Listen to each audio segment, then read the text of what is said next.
sinasabi lang po dito, no, yung CA, ang sabi parang nakabase lang daw po yung naging acquittal sa pagbawi ng testimonya po ni Ragos. Ano po reaksyon nyo dyan? Meron po bang ibang ebidensya pa na magpapatibay sa naging desisyon po nitong RTC? Alam mo ang merong burden of proof sa criminal case at mataas ang proof na required ay proof beyond reasonable doubt, ay ang Estado. So dapat actually magkumpleto nila yung kanilang akusasyon, no? So kung ang star witness mismo ang nagsasabing tinakot siya, kasama ang kanyang pamilya, at walang katotohanan lahat. At gusto ko lang linawin na si Rafael Ragos hindi lang basta nag-recant sa isang affidavit. Bagkus naupo siya sa korte.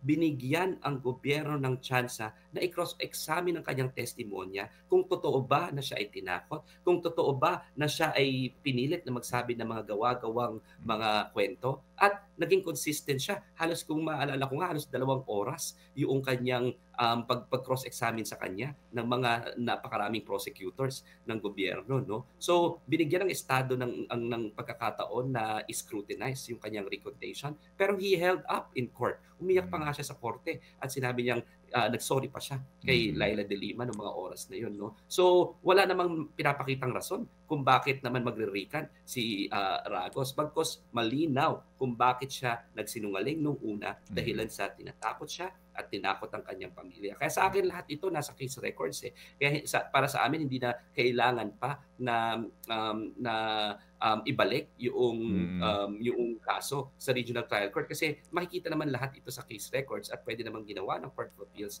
ay Opo. sinight na lang mismo sa desisyon nito yung TSN, yung transcript of stenographic notes ng testimonya ni Ragos, na Mm. nandun naman sa case records.